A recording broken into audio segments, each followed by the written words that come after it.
दोस्तों आप सभी को पता होगा कि अभी हाल ही में यूक्रेन ने रूस की राजधानी मॉस्को के बीचों बीच क्रेमलिन में पुतिन के संसद पर ड्रोन से हमला किया था और इसी जगह रूस के सभी मंत्रालय हैं।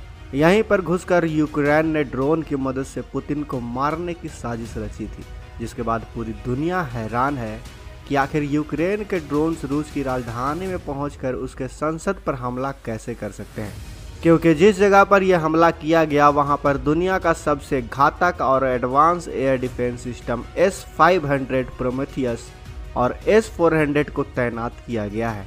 इसके अलावा यहां पर S-300 भी है। अब ऐसे में सवाल उठ रहा है कि आखिर कैसे यूक्रेन के इस छोटे से ड्रोन ने दुनिया का सबसे एडवांस डिफेंस सिस्टम की सिक्योरिटी को तोड़ा, क्योंकि भारत समेत दुनिया के कई देश इस डिफेंस सिस्टम का इस्तेमाल कर रहे हैं। ऐसे में हमारा ये जानना जरूरी है कि क्या भारत ने S-400 को खरीद कर बड़ी गलती कर दी है। जानेंगे आज की इस वीडियो में, तो वीडियो के अंत तक बने रहें। दरअसल दोस्तों इस चीज को लेकर दुनिया के मीडिया और यूट्यूब चैनल सिर्फ 2 तर्कों पर बात कर रहे हैं, कोई भी तीसरा तर्क नहीं दे रहा है और आज हम तीनों ही तर्क पर बात करने वाले हैं। दोस्तों रूस के संसद पर एक ड्रोन हमला नहीं बल्कि कुछ मिनट के अंदर 2 ड्रोन हमला किया गया था।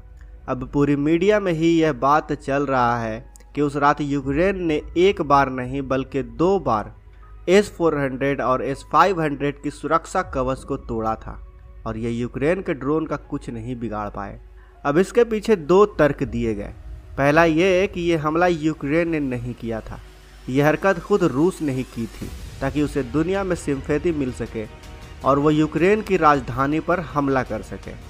इसलिए उसे यूक्रेन पर हमला करने का पूरा अधिकार है, क्योंकि खुद उसके राजधानी पर हमला हो चुका है। ये दुनिया को दिखलाना चाहता था, क्योंकि इस तर्क से हमले को जस्टिफाई किया जा सकता है, लेकिन S-400 और S-500 पर लगा दाग नहीं हट सकता। अब बात करते हैं दूसरे तर्क की। दूसरा तर्क ये दिया जा रहा है कि यूक्रेन ने पिछले 6 से 7 महीनों में रूस के एयर डिफेंस सिस्टम को चकमा देना सीख लिया है। सबसे पहले इन्होंने लड़ाकू विमानों का इस्तेमाल कम करके ड्रोन और हेलीकॉप्टर का इस्तेमाल ज़्यादा शुरू कर दिया है, क्योंकि एक तो ड्रोन का रडार क्रॉसिंग सेक्शन काफ़ी कम होता है, रडार की पकड़ में ड्रोन आ ही नहीं सकते। इसके साथ ही इस ड्रोन को ज़मीन से थोड़ी ऊंचाई में भी उड़ाया जाता है और रडार की सबसे बड़ी कमी यही होती है कि वो 150 मीटर से कम ऊंचाई पर उड़ने वाली किसी भी ऑब्जेक्ट को डिटेक्ट नहीं कर सकती। यूक्रेन अपने हेलीकॉप्टर के साथ भी कुछ ऐसा ही कर रहा है।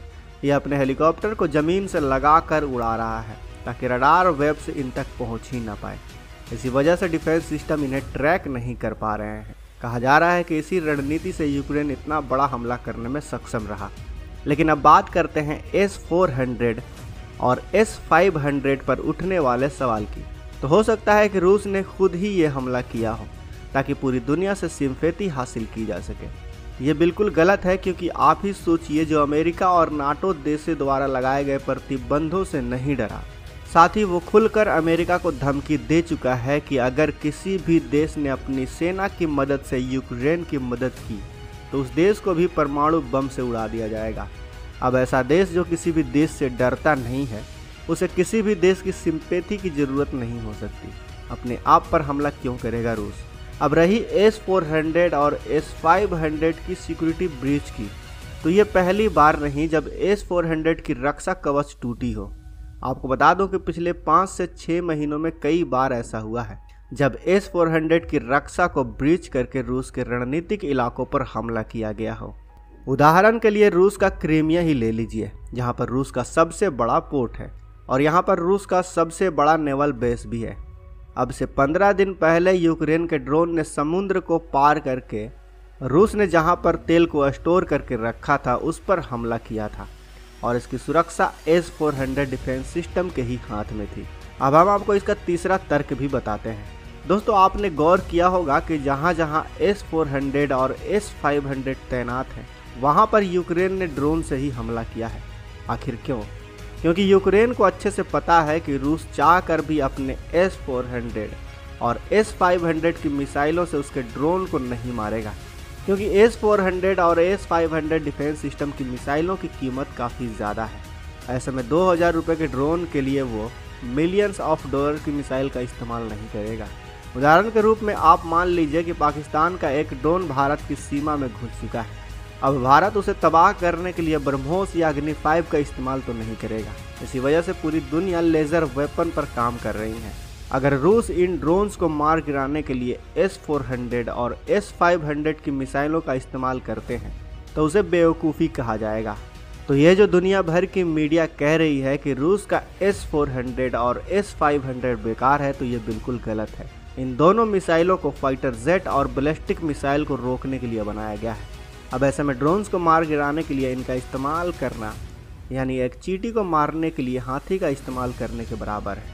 ये तो बस पश्चिमी देशों और अमेरिका की मीडिया की कहानी है, ताकि कोई देश रूस से हथियार न खरीदे। हथियार खरीदे भी तो 100 बार सोचे। भारत और बाकी देश जिन्होंने S-400 की डील की हुई है वो रूस के साथ तोड़ दें और अमेरिका से डिफेंस सिस्टम खरीदें।